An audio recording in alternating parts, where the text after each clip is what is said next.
Welcome back to day 249 of our Bible in a Year reading plan.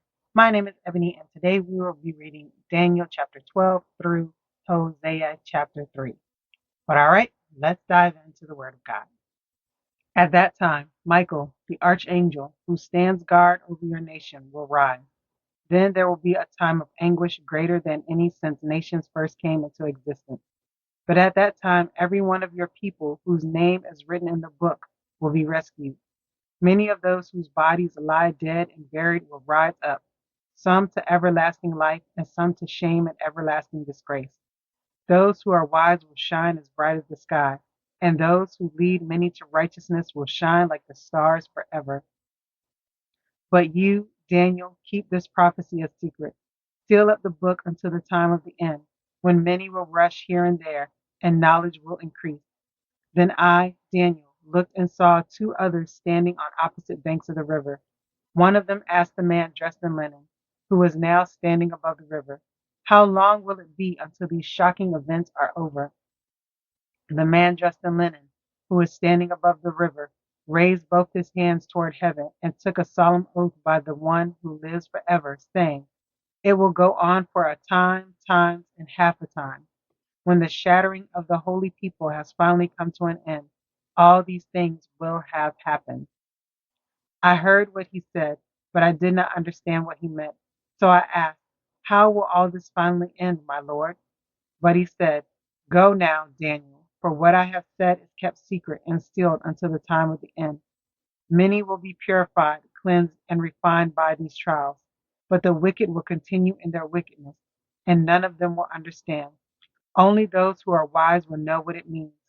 From the time the daily sacrifice is stopped and the sacrilegious object that causes destruction is set up to be worshipped, there will be 1,290 days. And blessed are those who wait and remain until the end of the 1,335 days. As for you, go your way until the end. You will rest, and then at the end of the days, you will rise again to receive the inheritance set aside for you. Amen. That is the end of chapter 12. We see the angel of the Lord still talking to Daniel and telling him, at the time of the end, that people's bodies are going to be raised. Some will be raised to everlasting life. Some will be raised to everlasting shame and disgrace. So right here we see the Lord talking about the resurrection. There were sects of religious people called the Sadducees that we'll get to in the New Testament that didn't believe in the resurrection. But right here, we see them talking about the resurrection of the dead. But all right, let's go on to Hosea chapter 1. The Lord gave this message to Hosea, son of Beeri, during the years when Uzziah, Jotham, Ahaz, and Hezekiah were kings of Judah, and Jeroboam, son of Jehoash, was king of Israel.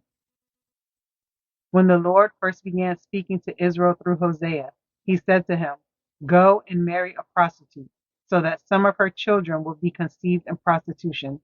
This will illustrate how Israel has acted like a prostitute by turning against the Lord and worshiping other gods. So Hosea married Gomer, the daughter of Diblaim, and she became pregnant and gave Hosea a son.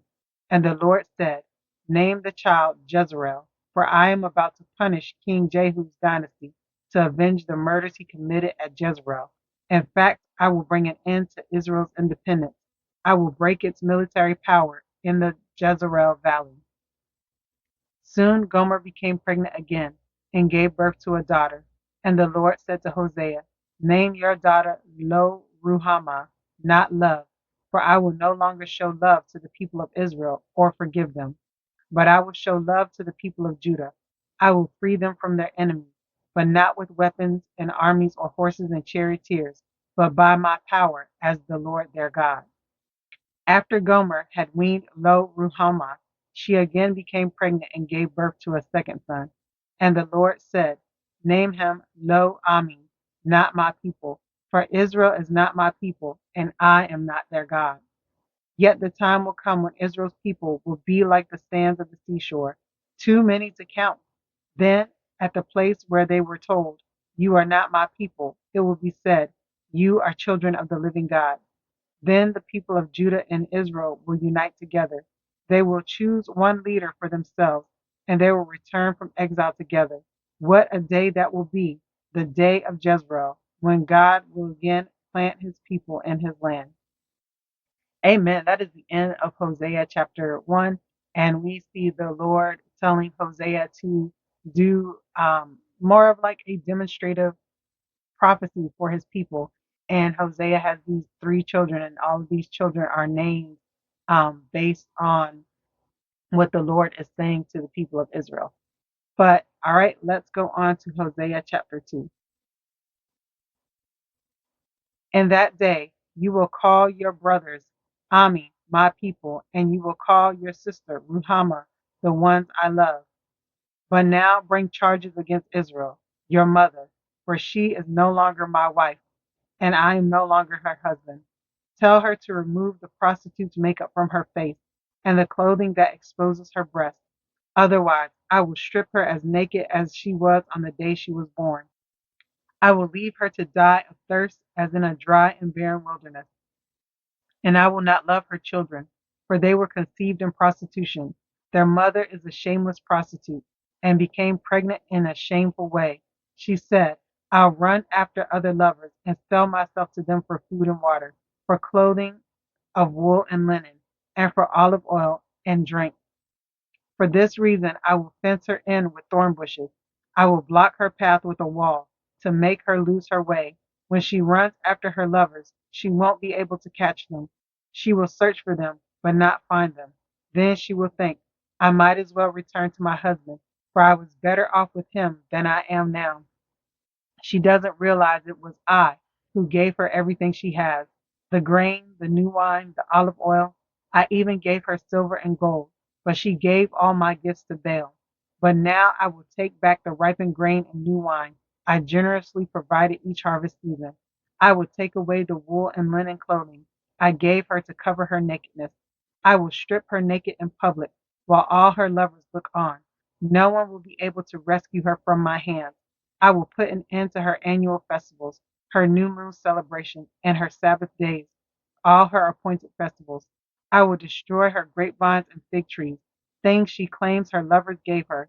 I will let them grow into tangled thickets, where only wild animals will eat the fruit.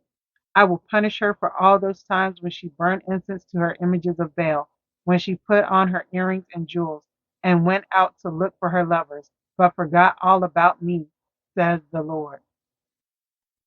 But then I will win her back once again. I will lead her into the desert and speak tenderly to her there. I will return her vineyards to her and transform the valley of trouble into a gateway of hope. She will give herself to me there, as she did long ago when she was young, when I freed her from her captivity in Egypt. When that day comes, says the Lord, you will call me my husband instead of my master. O Israel, I will wipe the many names of Baal from your lips, and you will never mention them again. On that day I will make a covenant with all the wild animals and the birds of the sky, and the animals that scurry along the ground, so they will not harm you. I will remove all weapons of war from the land, all swords and bows, so you can live unafraid in peace and safety. I will make you my wife forever, showing you righteousness and justice, unfailing love and compassion. I will be faithful to you and make you mine, and you will finally know me as the Lord. In that day I will answer, says the Lord. I will answer the sky as it pleads for clouds, and the sky will answer the earth with rain. Then the earth will answer the thirsty cries of the grain, the grapevines, and the olive trees, and they in turn will answer, Jezreel, God plants. At that time I will plant a crop of Israelites and raise them for myself. I will show love to those I called not love, and to those I called not my people. I will say, now you are my people, and they will reply, you are our God. Amen. That is the end of Hosea chapter 2. And we see the Lord talking to the people of Israel and, saying that he is going to let them go, going to punish them for their wickedness, for their worship of Baal, and then he's going to restore them to him, and that they are going to know who he is. They're no longer going to worship idols, and that they're going to be his people and he's going to be their God. So the Lord is going to restore Israel back to himself. But all right, let's go on to Hosea chapter 3. Then the Lord said to me, go and love your wife again, even though she commits adultery with another lover. This will illustrate that the Lord still loves Israel, even though the people have turned to other gods and love to worship them. So I bought her back for 15 pieces of silver and 5 bushels of barley and a measure of wine. Then I said to her, you must live in my house for many days and stop your prostitution. During this time, you will not have sexual relations with anyone, not even with me. This shows that Israel will go a long time without a king or a prince, and without sacrifices, sacred pillars, priests, or even idols. But afterwards, the people will return and devote themselves to the Lord their God and to David's descendant, their king. In the last days, they will tremble in awe of the Lord and his goodness. Amen. So we see the prophet Hosea demonstrating what the Lord had just told him. So his wife was, of course, a prostitute. She was in prostitution, had other lovers. She committed adultery, and Hosea, sent her away. And then the Lord tells him to go back and reclaim his wife, um, because that is what God is going to do to the people of Israel. He's going to bring them back and reclaim them as his own. But all right, that is the end of day 249 of our Bible in a Year reading plan. I pray that you are blessed by this reading. Don't forget to like and subscribe to the channel so that you can get the notification for day 250 of our Bible in a Year reading plan. All right, everyone, have a blessed day.